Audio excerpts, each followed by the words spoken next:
ভোটের প্রাক্কালে কাছাড় কংগ্রেসের ধস, সেউতি জিপির মন্ডল কংগ্রেস সভাপতির বিজেপিতে যোগদান। দীর্ঘ ২৬ বছর কংগ্রেসের হয়ে কাজ করে দল থেকে মুখ ফিরিয়ে নিলেন শফিক উদ্দিন। বর্তমান কংগ্রেসের বাতিতে তেল নেই, নেতৃত্বহীন হয়ে পড়েছে কংগ্রেস, মন্তব্য শফিক উদ্দিনের। জেলা ও রাজ্য বিজেপি সংখ্যালঘু নেতাদের হাত ধরে আনুষ্ঠানিকভাবে গেরুয়া দলে যোগ।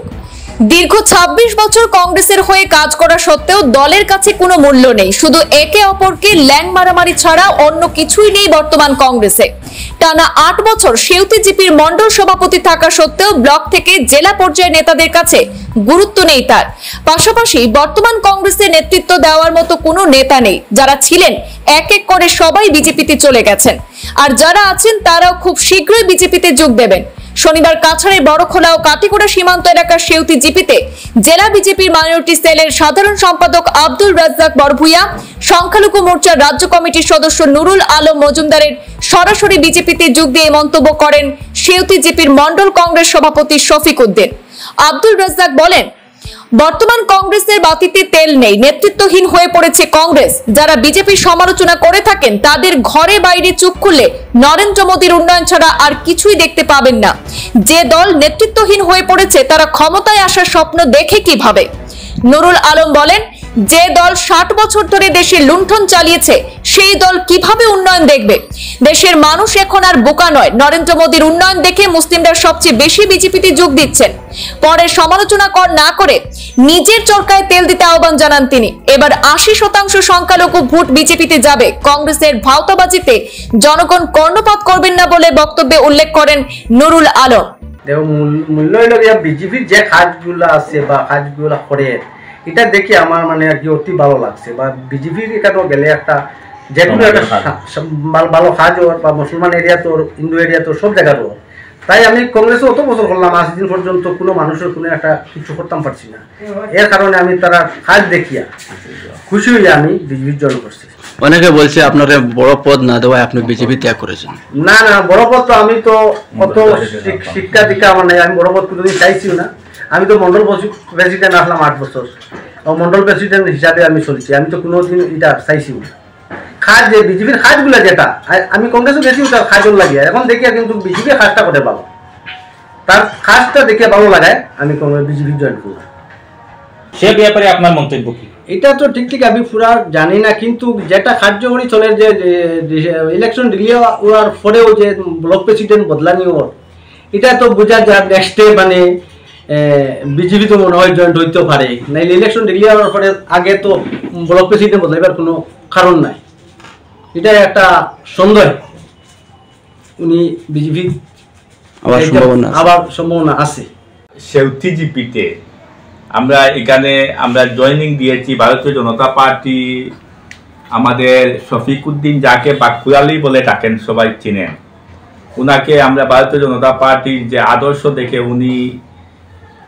উনি আনন্দিত হয়ে ভারতীয় জনতা পার্টিতে আজকে যোগদান করেছেন।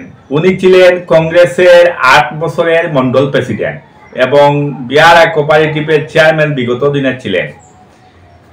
কিন্তু তিনি এই কংগ্রেস সরকারের দুর্নীতি দেখে এবং ভারতীয় জনতা পার্টির আদর্শকে অনুসরণ করে উনি আজই নিজের ইচ্ছায় আজকে ভারতীয় জনতা পার্টিতে যোগদান করেছেন।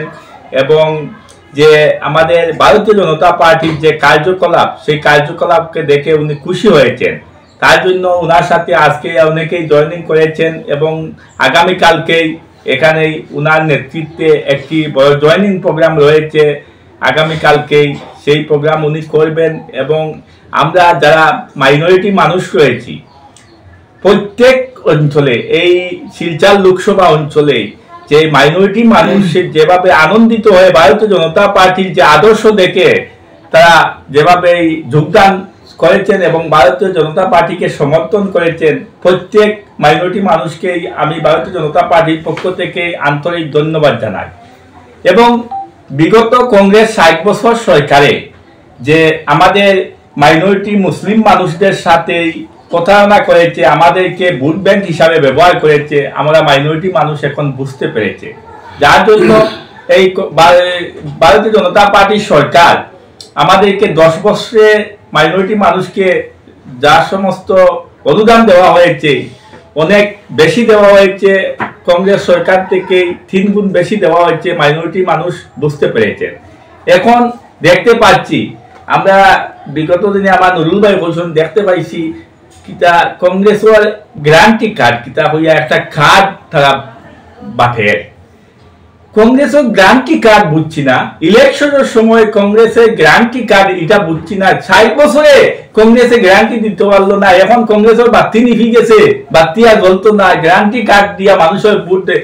এখন দেখছে মাইনরিটি মানুষে বুঝি লাইছে যে ভারতীয় জনতা পার্টির সমর্থন করলে এখন আর কোনো কৌশল পাইছে না, কিতা কাগজ এখান সাফা করে গ্যারান্টি কার্ড। গ্যারান্টি কার্ডও কিতা আছে যদি সরকারে আইতো পারতো না, গ্যারান্টি কার্ডও কিতা গ্যারান্টি দিব, এটা আমরা মাইনরিটি মানুষ যারা এরা বুঝতে পারছে। আপনার এই গ্যারান্টি কার্ড থেকে বিব্রত থাকুন, এটা একটা বাউতা, এটা মুসলমান মানুষে আগে যেভাবে ইস্তেমাল করছে, আগে যারা ব্যবহার করছে, সেই ব্যবহারের কারণে তারা গ্যারান্টি কার্ড হইয়া মানুষের কার্ড দেয়। কিছু আমরা মুসলমান মানুষ যারা আছে যারা বুঝে না, এরা ভাবছে এইখান ফাইলে মনে করে কিতা ফাইলিব, আলটিমেটলি এটা কিচ্ছু পাইতো না। এটা একটা হইল গিয়া ভোট নেবার বাউতা চলে। চ্যানেলের মাধ্যমে আমি দেখতে পাইছি যে আমাদেরই বোন এবং আমাদেরই আরেক ভাই কংগ্রেসের নেতা এবং নেত্রী, এরা ওনাদের পায়ের নিচে মাটি নাই, এরা আবুল তাবুল কথা বলে যাচ্ছে যে বিজেপি সরকার কি দিয়েছে, ওনারা কি দেখতে পান না? ওনারাও তো জিপি লেভেল প্রতিনিধি ছিলেন, একজন আমার জিপি প্রেসিডেন্ট ছিলেন আমার বোন, এখন উনি জেলা কংগ্রেসের সম্পাদিকা, এবং আমার আরেক কংগ্রেসী ভাই উনি ছিলেন এপি মেম্বার। ওনারা কি জানেন না যে আমাদের ভারতের প্রধানমন্ত্রী শ্রদ্ধার নরেন্দ্র মোদীজি যেভাবে বলে থাকেন সবকা সাথ সবকা বিকাশ, আর আজকের দিনও মুসলিমরা সবকা বিশ্বাস ও শরিকর। এটা তারা জানে না নি যে তারা আমার ভাই এবং বোনেরা যে বলতেছে যে বিজেপি সরকার মিথ্যা প্রতিশ্রুতি দেয় এবং কাজ করে না।